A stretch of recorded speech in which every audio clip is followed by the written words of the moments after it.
Political representation of female gender in India. क्या क्या बताया था मैंने? 1/3 पंचायती में और नगर निगम में, और इसके बाद बताया था 1/3 हो जाएगा नेक्स्ट टाइम से विधानसभा में और लोकसभा में। इस एक्ट को बोलते हैं विमेन्स रिजर्वेशन एक्ट। क्या नाम है? Women's reservation act. कब आया था? 2023। ठीक है, हिंदी में भी बोल सकते हो, नारी वंदन अधिनियम, ऐसा ही कुछ है। ठीक है, नारी वंदन अधिनियम और women's reservation act 2023 provided reservation for 1/3 reservation for women in Lok Sabha and Vidhan Sabha elections. यहां पर थे अपन, है ना। नेक्स्ट है आपका forms of discrimination which women face in India. 4 या कुछ प्रकार के चीजें जहां पर विमेन थोड़ी सी पीछे है या डिस्क्रिमिनेशन फेस करती है। पहला है एजुकेशन में। एक लिटरेसी रेट का कंपैरिजन दिया है बेटा, इधर बात मत करो। लिटरेसी रेट का कंपैरिजन दिया है, ठीक है। चेक करें एक बार बुक में, पॉइंट दिखेगा एक 51% के आसपास, 54% के आसपास दिखेगी विमेन की, और 74-76% के आसपास दिखेगी मेन की। क्या है exact data? 54 women and 76% men. ये लिटरेसी रेट दी है, गैप है, डिवीजन है, क्लियर डिवीजन। इसके अलावा high school status, higher secondary status, higher secondary classes, college, post graduation और जॉब्स। अब क्या लगता है तुम, स्टेटस डिवाइड बढ़ते जाएगा कि कम होते जाएगा? कम होते जाएगा डिवाइड। ये तो लिटरेसी रेट का डेटा है। ये डेटा बता रहा है कि women are less percentage of women are literate in comparison to men. Women पढ़ना, लिटरेसी मतलब समझते हो ना, पढ़ना और लिखने की योग्यता। हाँ, पढ़ने और लिखने की योग्यता किसी भी भाषा में। The ability to read and write in any of the vernacular languages of India is called literacy. मतलब लिटरेट पर्सन बोल सकते हो आप उसको। He is called a literate person. जो अपनी लोकल भाषा में पढ़ना लिखना जानता है वो लिटरेट है। कमार नहीं, लिटरेट मतलब पढ़ना और लिखने, साक्षरता दर, क्या बोलते हैं इसको? साक्षरता दर, लिटरेसी रेट। ठीक है, ability to read and write in any of the languages present in India और outside the India is called a literate person, है ना। पढ़ने या लिखने की एबिलिटी जिसके पास है। अब इनका डेटा यह है कि 54% women are literate, 76% of men are literate. मतलब विमेन में थोड़ी कमी है पढ़ने, साक्षरता दर की, लिटरेसी रेट की। अब मान के चलो हायर सेकेंडरी, कितनी विमेन जो पढ़ना लिखना जानती है वो हायर सेकेंडरी स्कूल तक पहुंचती होगी, हाई स्कूल तक पहुंचती होगी? क्या लगता है? इतनी पहुंच जाती होगी जितनी पढ़े लिखना जानती है, कि इससे कम होगा डेटा? कम ही होगा। सबको थोड़ी पढ़ना लिखने देंगे, सबके तो स्कूल थोड़े बहुत के तो बीच में छुटवा देंगे। फिर जितनी 12th क्लास पास करी, क्या same number of girls college में जाएगी? क्या नहीं जाएगी। बहुत सारे अलग अलग रीजंस की वजह से, जिसमें से मेन तो एक यही है कि क्यों खर्चा करना है पढ़ाई लिखाई, क्यों करना है। ठीक है, नेक्स्ट है पोस्ट ग्रेजुएशन। जिसने ग्रेजुएशन कर लिया, क्या वो मास्टर्स की डिग्री लेने जाती है? क्या आगे की पढ़ाई कंटिन्यू करती है क्या? और जब चलो जिसने कॉलेज भी कर लिया, जिसने 12th भी पास कर ली, कितने % चांसेस है कि वो एक्चुअली जॉब करेगी? इतने ही होंगे क्या कि डेटा कम होते जाएगा? बहुत ज्यादा कम हो जाएगा। यही प्रॉब्लम है, यही है डिवाइडेशन। ठीक है, अपने को तो कंपैरिजन सिर्फ लिटरेसी रेट के ऊपर करा है। जागृति कौन सी कहानी बताना है?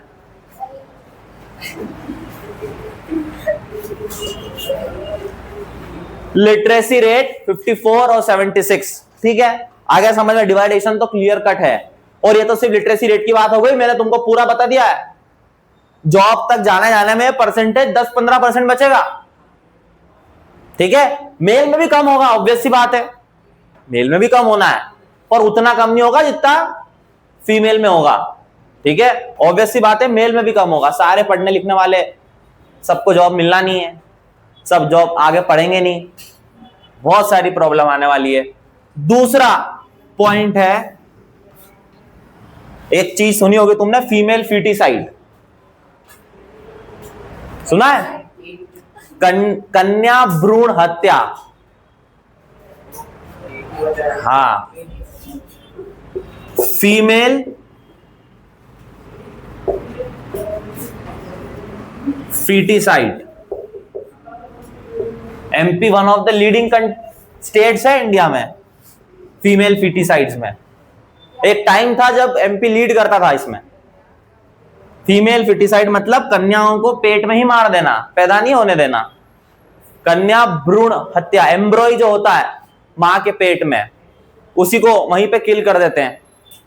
पहले जेंडर आइडेंटिफिकेशन नाम की एक चीज होती थी, सोनोग्राफी वगैरह करवाते थे, आजकल बैंड है, गवर्नमेंट अलाउ नहीं करती है जेंडर आइडेंटिफिकेशन करवाना। डॉक्टर्स को मना किया हुआ है कि आप जेंडर नहीं बता सकते पहले किसी को भी, क्योंकि ये बहुत बढ़ रहा था फीमेल फीटिसाइड। लोग, फीमेल होती थी प्रेगनेंसी के दौरान तो उसे मार देते थे, पेट में पैदा नहीं होने देते थे। सबसे बड़ी प्रॉब्लम है ये। मेल में तो ऐसा नहीं होता। यहां पर भी एक डिस्क्रिमिनेशन, यहां पे भी एक गैप, यहां पर भी एक इविल, सोसाइटल इविल देखने को मिल रहा है। अगेंस्ट द विमेन एक बायसनेस देखने को मिल रही है। इसकी वजह से एक प्रॉब्लम हुई है जिसे अपन पिछले साल पढ़ते थे, MF sex ratio, male to female sex ratio, याद है? कौन सा स्टेट हाईएस्ट है, कौन सा स्टेट लोएस्ट है? मेल फीमेल मतलब ये होता है the number of females born, यही था, पर 1000 males in a country is called MF sex ratio. मतलब अगर हर 1000 मेल में जो बॉर्न हुए हैं उसमें कितनी फीमेल बॉर्न होगी। फॉर एग्जाम्पल अगर अपन डेटा निकालते हैं किसी भी एरिया का, एमपी का डेटा निकालते हैं, तो एक स्टडी करी, सर्वे करा, ठीक है, और एक एरिया में ये पाया कि जितने भी 1000 मेल पैदा हुए इस एरिया में, ठीक है, और उनके कंपैरिजन में कितनी फीमेल्स हैं जो बॉर्न हुई है, जो पैदा हुई है, ठीक है, उस डेटा को बोल सकते हैं 950 हो सकता है रेशो। 1000 मेल हो सकते हैं, 950 फीमेल हो सकती है।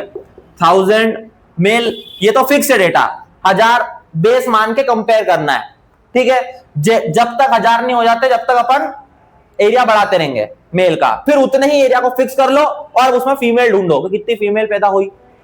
समझ रहे हो क्या बोल रहा हूं?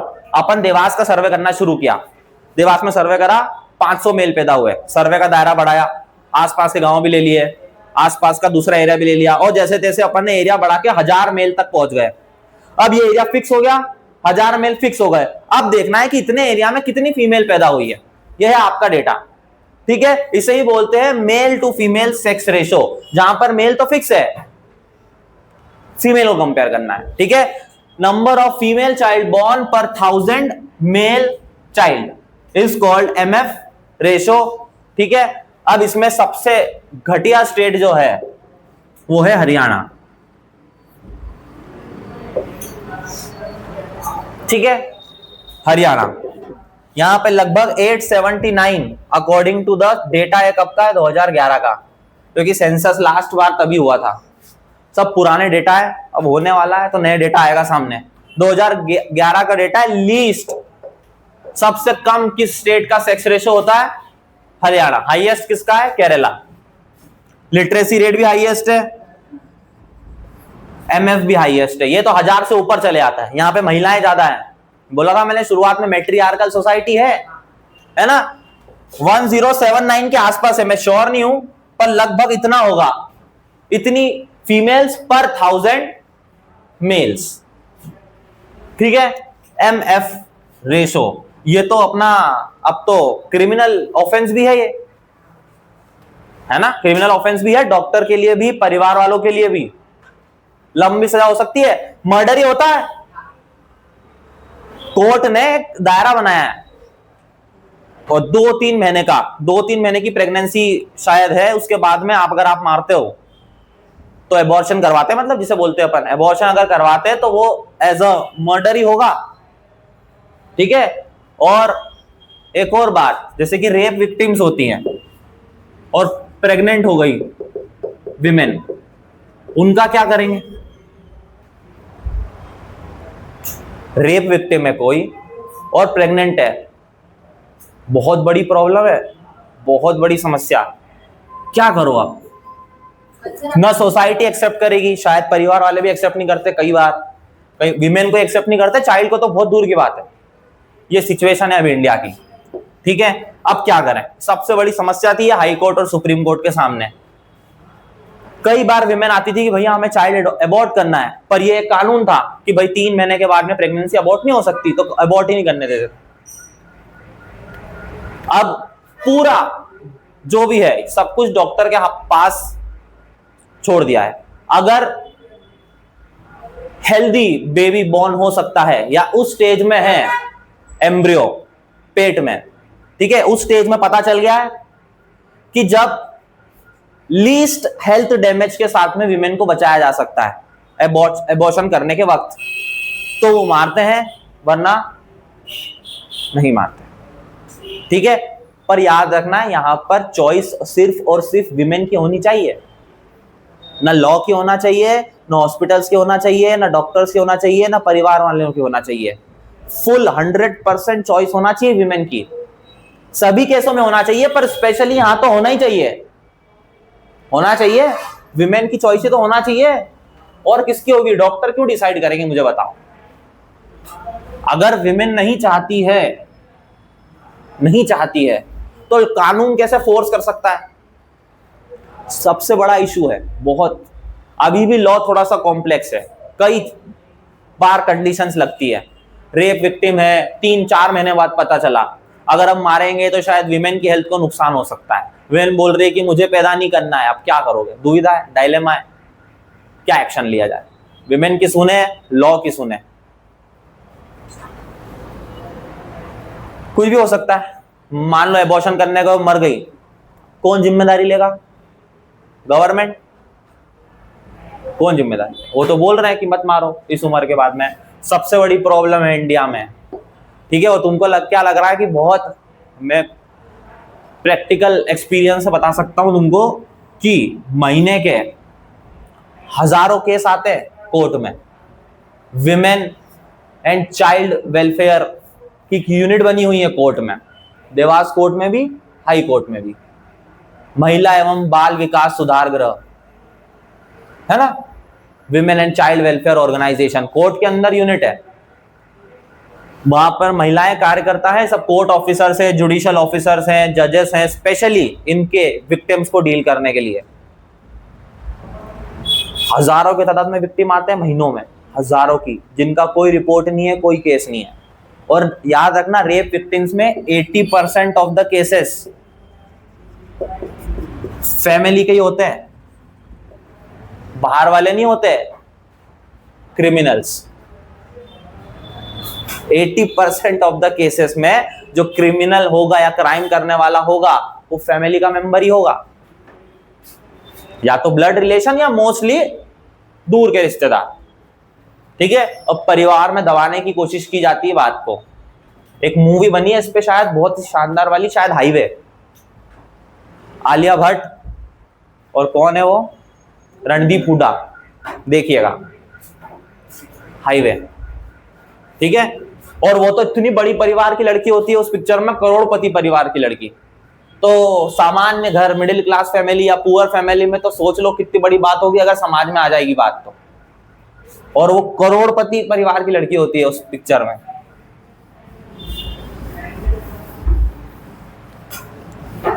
सोशल इश्यूज सॉल्व करना सबसे बड़ी प्रॉब्लम है। तो अगर इससे रिलेटेड कोई कॉन्सेप्चुअल क्वेश्चन आता है तो you have all the information now, ठीक है, नेक्स्ट आगे बढ़ते हैं। तीसरा, एक और चीज बता दूं मैं, एक ये टॉपिक बच गया था उस दिन, मैंने ये बता दिया था क्या स्कैंडिनेवियन कंट्रीज क्या होती है। Scandinavian countries, the countries of northern Europe, certain countries of or a certain region of northern Europe is called Scandinavia and countries present in this region are called Scandinavian countries। एक हिस्सा है northern Europe का छोटा सा, वहां की countries को Scandinavian countries बोलते हैं और वहां के रीजन को बोलते हैं स्कैंडिनेविया। वाइकिंग्स का नाम सुना है? वाइकिंग्स, वाइकिंग्स का नाम नहीं सुना तुमने? बहुत अच्छा है। वाइकिंग्स ये यूरोप के क्या बोलते हैं, कुछ 1500-2000 साल पहले वाइकिंग रेडर्स होते थे। मतलब ये कंट्री भी सुन लो अब, नॉर्वे, स्वीडन, डेनमार्क, ये 3 मेजर कंट्री है जो स्कैंडिनेवियन कंट्री बनाती हैं। और याद रखना है, दुनिया की सबसे अच्छी लाइफस्टाइल प्रोवाइडर्स कंट्री है आज की तारीख में। हैप्पीनेस इंडेक्स सबसे ज्यादा नॉर्दर्न यूरोप की स्कैंडिनेवियन कंट्रीज में मिलेगा, सबसे ज्यादा फीमेल एजुकेशन इन कंट्रीज में मिलेगा, सबसे ज्यादा per capita income in countries में मिलेगी, सबसे ज्यादा खुश लोग इस कंट्री में मिलेंगे, सबसे ज्यादा फ्री एजुकेशन, फ्री जॉब, सब कुछ, employment, highest rate in countries में मिलेगा। They are the most developed countries in modern times, Scandinavian countries. और इस कंट्री में आपको एमएफ रेशो बहुत ही बढ़िया देखने को मिलता है, मेल टू फीमेल रेशो एकदम बैलेंस, एजुकेशन में एकदम बैलेंस, और विमेन आगे ही दिखेगी आपको कई सेक्टर्स में। बहुत ही जेंडर न्यूट्रल कंट्रीज कही जा सकती है ये, या फीमेल्स के लिए बेहतर कंडीशन लिविंग या सरवाइव करने के लिए सभी एस्पेक्ट में स्कैंडिनेवियन कंट्रीज। अब आ जाएं इस पे, ये जो वाइकिंग्स होते थे ना, ये लोग क्या बोल सकते हैं अपन, अपने आगे जैसे ट्राइबल होते हैं ना, उस प्रकार से होते थे। ये लोग इन कंट्री से आए, नॉर्वे, मेनली नॉर्वे से ही, स्वीडन वगैरह से, और इन्होंने क्या करा, बाकी के यूरोप पे हमला करना शुरू किया। यही पहले लोग हैं जो अमेरिका पहुंचे, ठीक है, यही पहले लोग हैं जो पोर्तुगीज या अलग अलग यूरोप में क्रिश्चियनिटी के साथ टकराव हुआ है इनका। कबीले प्रथा है, ये लोग तो अपने जैसे ट्राइबल पेड़ों को पूज रहे हैं, सूरज को पूज रहे हैं। ये वो वेलहाला के बारे में सुना है? वेलहाला गेम वेम खेला हो कभी तो? वेलहाला, वहां इन की मान्यताओं में वेलहाला का मतलब होता है हेवन, मरने के बाद जहां जाएंगे उस चीज का नाम है वलहाला, जाएंगे मरने के बाद, और वहां पे सब ऐसा ही होगा जैसा अभी है, सब लोग वापस मिलने वाले हैं वेलहाला में। ठीक है, एक गेम आया जो बहुत फेमस हो गया था, वेलहाला, असैसिन क्रीड्स वेलहाला, ऐसा कुछ करके। अब वाइकिंग रेडर्स इन कंट्रीज से आते हैं, तुम्हें पता होता तुम इजीली इमेजिन कर सकते थे। वाइकिंग यूरोप के एक बहुत ब्लडी हिस्ट्री का पार्ट है। ये लोग आते हैं, ट्राइबल पीपल इन कंट्रीज है नॉर्दर्न यूरोप की, और फ्रांस, ब्रिटेन, जर्मनी, यहां पे तबाही मचा के रख देते हैं। एक फेमस लीडर हुआ है इनका रेगनार लॉथब्रोक, रेगनार लॉथब्रोक, उसकी कहानियां बच्चे बच्चे को सुनाई जाती यूरोप में। He was the first man जो वाइकिंग रेडर्स को क्रिश्चियनिटी वाले एरिया में लेके आया और वहां पर उसने रूल करवाया। मार दिया था बाद में से, पर एक one of the epic history का मूवमेंट है। इनकी टकराव होता है ट्राइबल लोगों का इनका क्रिश्चियनिटी के साथ में, और फिर बाद में काफी टाइम बाद ये सारी कंट्री क्रिश्चियन हो जाती है। क्रिश्चियनिटी इस तरीके से फैलती है इस एरिया में। अब ये जो कंट्री है, याद रखना, they are the Scandinavia is a certain region of northern Europe and the countries present in this region are called Scandinavian countries। Example है नॉर्वे, स्वीडन, डेनमार्क। इसके अलावा कुछ और भी हो सकती है, ग्रीनलैंड कभी कभी लोग बोल देते हैं, कभी कभी फिनलैंड नाम सुना होगा, फिनलैंड भी इसका पार्ट होती है। पर मेजरली ये 3 कंट्रीज है जो स्कैंडिनेवियन कंट्रीज बनाती है। ठीक है, अब बढ़ते हैं आगे।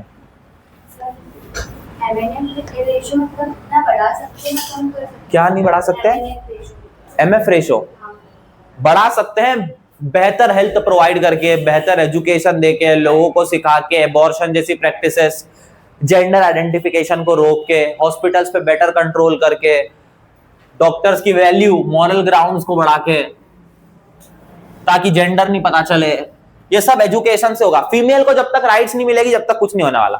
फीमेल को जब तक लोग इस तरीके से सोचेंगे कि इनको तो घर छोड़ के जाना है, क्या ही काम आएंगी। बच्चे को इस तरीके से लिया जाएगा कि फ्यूचर नहीं है हमारा, अगर इसे पैदा करेंगे तो शायद हमारे कुछ काम नहीं आएगी, जब तक कुछ नहीं होने वाला। ये सब एजुकेशन से सुधरता है और हेल्थ से सुधरता है।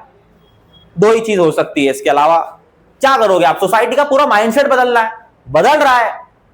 अगली जनरेशन शायद बेहतर अवेयर है पुरानी से, पर यह ऐसी चीज है कि इसमें टाइम लगता है, इंस्टेंटली नहीं होगा। आप सोचेंगे कि कल कानून बनाए और परसों सारा बराबर हजार बैलेंस, ऐसा नहीं होने वाला। ठीक है, क्योंकि मैं बोल रहा हूं इंसान की फितरत है, the more powerful one will dominate the least powerful one. कुछ नहीं कर सकते उसका। ठीक है, कभी लड़ाई हो जाए तो हाथ चल जाएगा, है ना, गुस्से में, फिर कितनी भी माफी मांग लो, एक बार चल गया। ठीक है, वो वाली बात है। ठीक है, और किसका चलता है तुमको सब इमेजिन कर सकते हो, है ना, बार बार रेफर करने की जरूरत नहीं मुझे। ठीक है, डोमिनेटिंग है ना, ऐसे ईगो हर्ट कैसे हो जाएगा? इतनी ताकत है फिजिकल, कैसे नहीं हाथ चलेगा? अगर झगड़ा हो गया तो कहां लेके जाएंगे इसको? इतने सारे जो हार्मोन्स दौड़ रहे हैं, क्या सॉल्यूशन है? बायोलॉजी ऐसी है, कुछ भी नहीं कर सकते। ठीक है, आगे बढ़ते हैं। नेक्स्ट फॉर्म ऑफ डिस्क्रिमिनेशन, मैंने अपन ने फीमेल फिटिसाइड देख लिया, ये भी देख लिया। अब जॉब स्टेटस पे आ जाओ। एक और लॉ दिया होगा, equal remuneration act. Equal remuneration act कब है? 1976। ठीक है, रिन्यूमरेशन मतलब होता है सैलरी या वेजेस और सैलरी। अब फिर से सेम बात, सिंपल टॉपिक्स पे आते हैं अपन। एक पिक्चर है, एक्टर है, एक्ट्रेस है। लीड एक्टर, मैं हीरो हीरोइन नहीं बोल रहा हूं, वर्ड पे जाना। लीड एक्टर है, लीड एक्ट्रेस है। हीरो हीरोइन एक रॉन्ग वर्ड हो जाता है। एक लीड एक्टर है फिल्म की, एक लीड एक्ट्रेस है। किसको सैलरी ज्यादा मिलेगी? इक्वल रोल है, एक्ट्रेस को ज्यादा मिलेगी सैलरी। क्या लगता है? चलो आ जाओ। एक्टर है शाहरुख खान, एक्ट्रेस है प्रियंका चोपड़ा, किसको ज्यादा सैलरी मिलेगी? एक्टर है सलमान खान, एक्ट्रेस है कैटरीना कैफ, किसको ज्यादा सैलरी मिलेगी? कैटरीना कैफ। किसको ज्यादा मिलेगी? तुम लोग बता दो, पूरा हिस्ट्री देख लो पिक्चरों की निकाल के, तो क्या हो गया? तुम्हें लगता है कि इंडिया में ज्यादा, क्या लगता है? बताओ, तुम्हें बताओ। कोई देखो, सेम कंपनी है, एक सेम कंपनी, मान लो इन्फोसिस। एक टाइम था, अपन 10 साल 5 साल पहले की बात कर रहे हैं। एक कंपनी है इन्फोसिस, उसका सीईओ अगर कोई मेल है, उसकी ज्यादा सैलरी होगी कि कोई सीईओ है फीमेल, उसकी ज्यादा सैलरी होगी? मेल की ज्यादा सैलरी होगी। ठीक है, कोई स्कूल में प्रिंसिपल है, कॉलेज में प्रोफेसर है, एक मेल एक फीमेल, एक टाइम था, किसकी ज्यादा सैलरी होगी? मेल की होगी। ठीक है, ये प्रॉब्लम है। सेम काम सेम टाइम, शायद वीमेन ज्यादा एफिशिएंट भी हो सकती है, पर मेरिट को नहीं देख रहे, काबिलियत को नहीं देख रहे। सेम वर्किंग टाइम है, सेम काम है, सेम चीज को हैंडल करना है, सेम कंपनी है, सेम पिक्चर है। 30 मान के चलते अपन 45 मिनट के सीन है मेल एक्टर के, 45 मिनट के सीन है फीमेल एक्टर के, फिर भी क्या होगा? किसकी सैलरी ज्यादा होगी?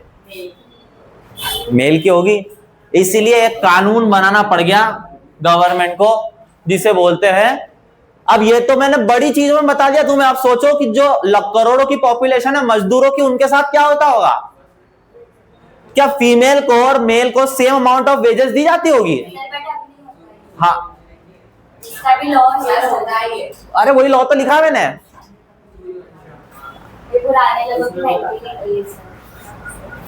देखो बहुत अच्छी बात है लड़ जाना, पर रियलिटी के साथ चलें।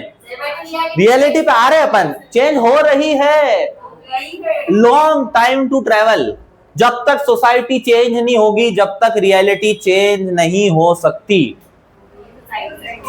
ठीक है, समाज जब तक नहीं बदलेगा, जब तक कुछ नहीं बदल सकता। मुझे बताओ, एक पिक्चर बनती है जिसमें कोई लीड एक्टर की जरूरत ही नहीं है, फीमेल ओरिएंटेड स्टोरी है, एक लड़की की कहानी है जिसमें मेल एक्टर का कोई योगदान है ही नहीं, सपोर्टिंग कास्ट में है सब, पूरी स्टोरी रिवॉल्व करती है किसी फीमेल कास्ट के ऊपर, फीमेल एक्ट्रेस के ऊपर। उसी समय एक एक्शन फिल्म आती है सलमान खान की, शाहरुख खान की, क्या लगता है कौन सी फिल्म ज्यादा चलने वाली है?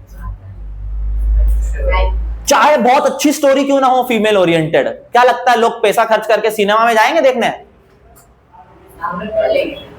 तो फिर जब लोग ही पिक्चर देखने नहीं जा रहे हैं, फीमेल ओरिएंटेड स्टोरी है, बहुत शानदार स्टोरी है, बहुत अच्छी एक्टर, बहुत अच्छा काम किया है, क्या स्टोरी लेके आए, मजा आ जाए, पर उसी सामने एक तड़कता भड़कता आइटम सॉन्ग चल रहा है सलमान खान का, जेब हिलाते हुए ढिंका चिक्का ढिंका, है ना।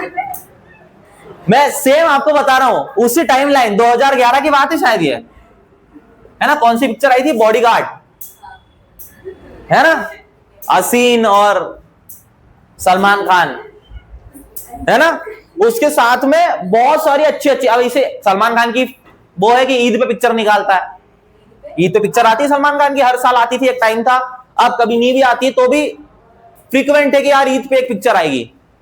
ठीक है, अब ये सोचने वाली बात है कि कोई देखने जाएगा क्या? सब मासी फिल्म देखना चाहते हैं। अब जब टिकट साइज, जब सोसाइटी वाले सेम टाइम पे पिक्चर लगी है, ज्यादा अच्छी पिक्चर बनी है, फीमेल ओरिएंटेड स्टोरी है, पर शायद कोई बड़ा एक्टर नहीं है उसमें जो फिल्म को लेके चले, आप प्रमोट कर दे। ठीक है, अब फिल्म का बिजनेस क्या लगता है, मैं तुम सब खुद ही आंसर दे रहे हो कि सर सलमान खान वाली पिक्चर चलेगी, ये वाली डिपेंड नहीं करता। हाँ, पर पैसा या बिजनेस समझदारी पर नहीं टिका होता ना, जब तक वो कमाएगी नहीं, जब तक तुम्हें क्या लगता है फीमेल की, जब पिक्चर ने कमाई ही 20 करोड़ रुपए, तो एक्ट्रेस को कैसे मिल जाएगी सैलरी? इधर कमाएगी पिक्चर 500 करोड़ रुपए, क्यों नहीं लेगा सलमान खान ज्यादा पैसे? अब ये कब चेंज होगा? जब इस पिक्चर को लोग देखने आएंगे, और ये जब होगा जब समाज बदलेगा। आमिर खान ने बोला था फ्रीक्वेंटली किसी इंटरव्यू में, बहुत ज्यादा डिमांड चल रही थी इसकी कि एक्ट्रेस को सेम पैसा मिलना चाहिए जितना लीड एक्टर को मिलता है। दीपिका पादुकोण ने कई पिक्चरें छोड़ दी अभी इस चक्कर में, इक्वल पैसा लेती है वो जितना मेल एक्टर को मिलने वाला होता है। ठीक है, कई पिक्चरें छोड़नी पड़ गई क्योंकि जिसको पैसा लगा रहा है वो अफोर्ड नहीं कर सकता प्रोड्यूसर। ये है तो कुल मिला के बिजनेस ही ना, जिसने पैसा लगाया उसका आना भी तो चाहिए वापस। ठीक है, तो आमिर खान ने बोला कि आप इसे मेल फीमेल के बाहर के तरीके से सोचो, बिजनेस प्रॉफिट और लॉस तरीके से सोचो। क्या फीमेल 500 लोगों को अट्रैक्ट कर सकती है क्या सिनेमा हॉल में? हाँ, कर सकती है। क्या मेल 500 से ज्यादा लोगों को अट्रैक्ट कर सकता है? कर सकता है। तो किसकी सैलरी ज्यादा होनी चाहिए? जो सैलरी बेस्ड होना चाहिए on the attraction of the audience. कौन एक्टर या एक्ट्रेस ज्यादा नंबर ऑफ पीपल को सिनेमा हॉल में अट्रैक्ट कर पा रही है या कर पा रहा है। जेंडर के बारे में सोचा नहीं, इक्वालिटी बोलते ना अपन, सोचो ही मत जेंडर के बारे में।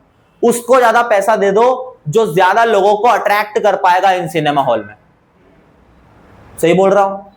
जेंडर न्यूट्रल होके बात हो रही है। ठीक है, पर ऐसे तो फिर कभी वीमेन आ ही नहीं पाएगी ऊपर, ऐसे तो फिर कभी वीमेन आ ही नहीं पाएगी ऊपर अगर जेंडर न्यूट्रल होगा यहाँ पे। और कई बार जेंडर न्यूट्रल होना पड़ता है, कोई प्रोड्यूसर होगा क्योंकि प्राइवेट है, सरकारी हाथ थोड़ी की रिजर्वेशन दे दिया वीमेन को इतनी सैलरी मिलेगी, अब प्रोड्यूसर बोलेगा हम नहीं बनाएंगे पिक्चर, दे दो रिजर्वेशन, पैसा हमारा लग रहा है, रिजर्वेशन का आएगा। प्राइवेट कंपनी में थोड़ी रिजर्वेशन होता है, प्राइवेट स्कूलों में थोड़ी रिजर्वेशन होता है कि कॉन्वेंट में एडमिशन लेने आ रहा है सर, एसटी हमको ले लो, प्राइवेट है भैया, कुछ नहीं है। प्राइवेट कंपनी में मेरिट पे होते हैं सिलेक्शन। गवर्नमेंट जॉब्स में है रिजर्वेशन, गवर्नमेंट कॉलेजेस में है रिजर्वेशन, प्राइवेट वालों को कोई रिजर्वेशन से मतलब नहीं है। वो तो जो टॉप पे आया उनको उठाएंगे। और ये भी एक और प्रॉब्लम है इंडिया की कि गवर्नमेंट सेक्टर इतना पीछे क्यों रह जाता है। सारी गवर्नमेंट कंपनियां घाटे में क्यों हैं? क्योंकि अच्छे लोग आए नहीं, जो मेरिट में थे वो तो कम ही मिले उनको, बाकी सब रिजर्वेशन से बच्चे मिले, और जो मेरिट वाले थे वो चले गए प्राइवेट सेक्टर में। वो प्राइवेट लोगों का प्रॉफिट कमा रहे हैं, तो अंबानी पैसा कमा रहा है, सरकार घाटे में। एयर इंडिया क्यों बिकी? टाटा ने क्यों खरीद लिया? करोड़ों रुपए का कर्जा हो गया एयर इंडिया पे, संभाल ही नहीं पाए। ये बीएसएनएल ऑफिस की हालत देखी है तुमने? सरकारी कंपनी है ना बीएसएनएल, जिसकी सिम आती है यहाँ पे पोस्ट ऑफिस के। हाँ, भारत संचार निगम लिमिटेड गवर्नमेंट की सिम है। एक टाइम था जब जम्मू एंड कश्मीर में सिर्फ बीएसएनएल की सिम चलती थी 2019 के पहले, ये सब अलग कर यूनियन टेरिटरी बनाने से पहले, वो भी पोस्ट पेड।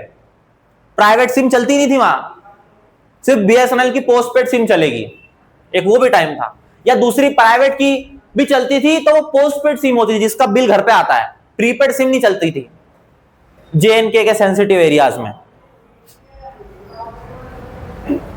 अब अपन इनकम की बात कर रहे हैं, उसके लिए एक एक्ट बनाया गवर्नमेंट ने 1976 में, जिसे बोलते हैं इक्वल रिन्यूमरेशन एक्ट। इसका मतलब है equal wages for main and women for equal amount of work. Same काम सेम तनख्वाह, चाहे मेल हो चाहे फीमेल हो। कानून बना तो दिया पर एग्जीक्यूट ही नहीं हो पाया सालों सालों तक। कैसे करोगे एग्जीक्यूट, मुझे बताओ। कंस्ट्रक्शन हो रहा है, अब ये तो मैंने बड़े बड़े एग्जाम्पल ले लिए तुम्हारे सामने, फिल्म स्टार्स के, बड़े बड़े कंपनीज के, पर इंडिया का जो मास है, करोड़ों लोग कहां पे एम्प्लॉयड है? Workers, labourers. अब कोई कॉन्ट्रैक्टर है, उसने हायर करे 10 मजदूर, 5 विमेन 5 मेल, मेल को 500 फीमेल को 300, होगा ये? चाहे फीमेल ज्यादा काम करी रहेगी, मेल तो तंबाकू खा के साइड में बैठे रहेंगे बहुत टाइम तक। सही बोल रहा हूं मैं? गलत नहीं है।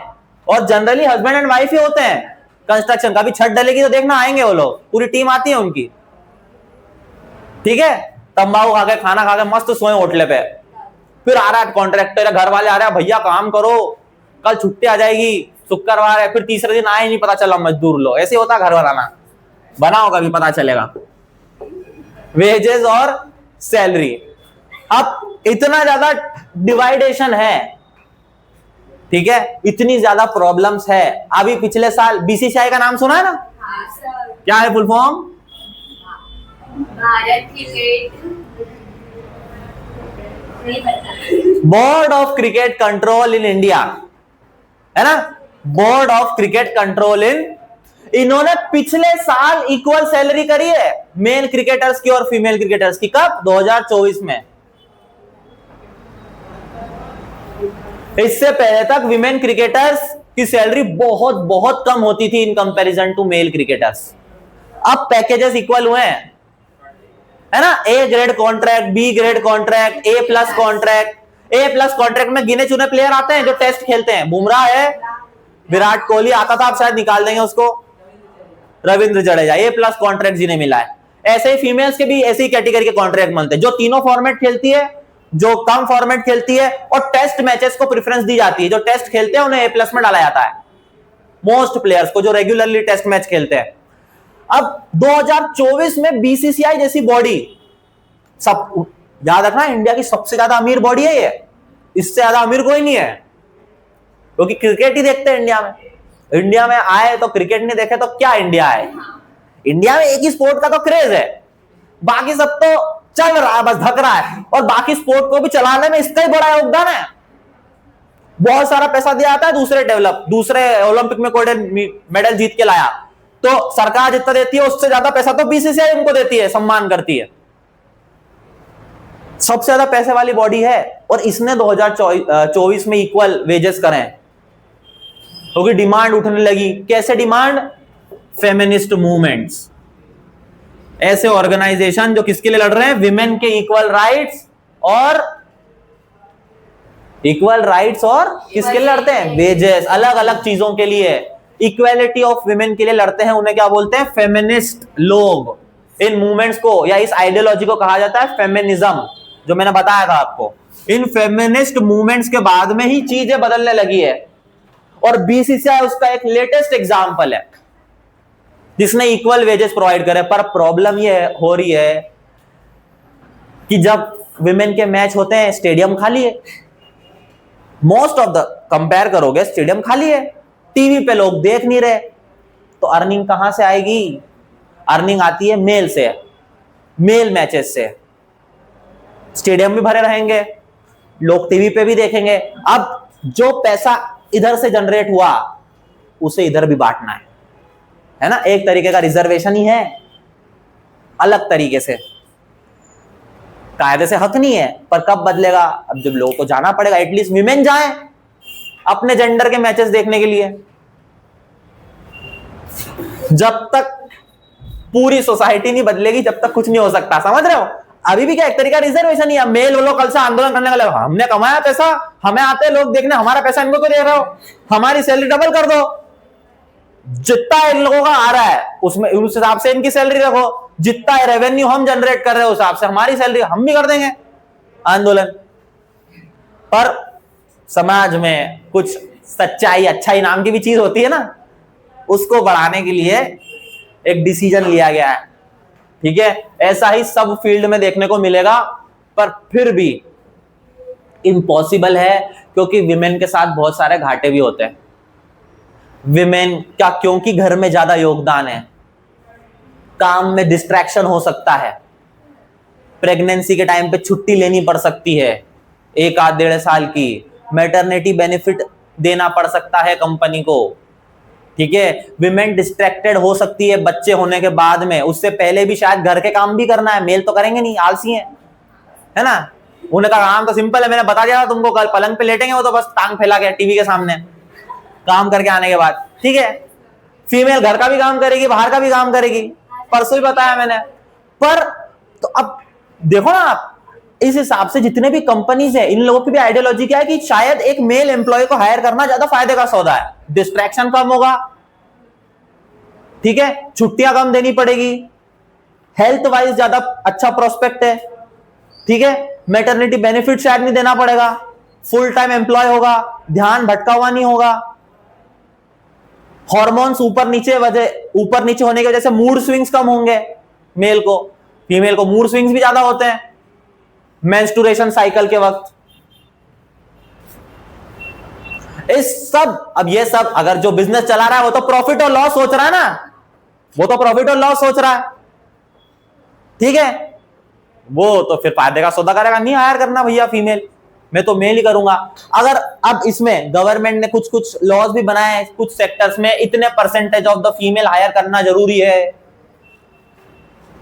बनाने पड़ेंगे, वरना एक सेक्शन ऑफ द सोसाइटी पीछे रह जाएगा।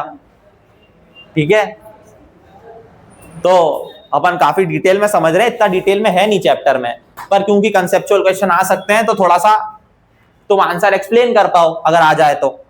ठीक है, तो छोटे छोटे पॉइंटर्स लिख लो, बीसीसीआई का एग्जांपल, फेमिनिस्ट मूवमेंट्स, तो थोड़ा सा एक्टर एक्ट्रेस की सैलरीज ऐसे करके पेंसिल से लिख लोगे तो अच्छा रहेगा, ताकि बाद में याद रहे आंसर लिखने के टाइम, वरना कहीं मिलना नहीं है ये। ठीक है, मैंने लेटेस्ट तक बता दिया तुम्हें, 2024 का एग्जांपल। एक और मैं बता दूं, अफगानिस्तान के बारे में सुना है ना, तालिबान का कब्जा है अब वहां पे, 2020 तक 21 तक में भी उसी के आसपास यूएसए का कब्जा था, यूएसए चलाती थी वहां की गवर्नमेंट, यूएसए को भागना पड़ गया, यूएसए सब सामान छोड़ के भाग गए, हथियार सब, तालिबान गवर्नमेंट है। तालिबान में विमेन की हालत बहुत खराब है बेटा, बहुत खराब। तालिबान या अफगानिस्तान आज की तारीख में वो पूरी कंट्री चल रही है ऑन द ओल्ड शरीयत लॉ, इस्लाम में शरिया कानून है, शरीयत लॉ चलता है, इंडिया में भी चलता है शरीयत, पर वो बहुत ही विमेन के लिए डेरोगेटरी है, बहुत ज्यादा, कुछ भी अलाउड नहीं है वहां पे विमेन को, स्कूल भी नहीं जाने देते, ना कोई स्पोर्ट्स एक्टिविटी में आ सकती है, ना जॉब में आ सकती है, कुछ भी नहीं कर सकती है। ठीक है, सिर्फ पॉपुलेशन बढ़ाने के अलावा कोई योगदान नहीं है अकॉर्डिंग टू शरिया, ओल्ड शरीयत। ठीक है, ओल्ड शरीयत या उन लोगों ने बना लिया है वैसे, ऐसा है नहीं शरीयत जिस हिसाब से वो लोग चला रहे हैं अफगानिस्तान में। ठीक है, तो अफगानिस्तान की जितनी भी महिलाएं जब यूएसए का कंट्रोल था वहां पे, जो क्रिकेट टीम बनी थी, women's cricket team for Afghanistan, उन लोगों को देश छोड़ के भागना पड़ गया है। वो लोग स्टेशन है अब ऑस्ट्रेलिया में और अपने अधिकारों के लिए लड़ रहे हैं कि भैया हमें अफगानिस्तान आने दो। अफगानिस्तान में आने ही नहीं दे रहे, कुछ भी अलाउड नहीं है एट प्रेजेंट डे अफगानिस्तान में विमेन को, कुछ भी नहीं, मामूली सी मामूली राइट्स भी नहीं है। मेल डोमिनेटिंग सोसाइटी है, मेल्स के पास में सारी पावर्स है और शरीयत के हिसाब से लॉ चलता है, इस्लाम के हिसाब से, इस्लामिक के हिसाब से। जो लोग गलत तरीके से इंटरप्रेट करते हैं, ऐसा कुछ भी नहीं है, पर चल रहा है, ठीक है। ऐसे ढेर सारे एग्जाम्पल दिख जाएंगे आपको। तो ये टॉपिक हुआ खत्म। अगला टॉपिक होगा अपना नेक्स्ट लेक्चर में रिलीजन के ऊपर, रिलीजन एंड पॉलिटिक्स, ठीक है। इससे कम इंटरेस्टिंग होगा, ऑब्वियस सी बात है, ठीक है।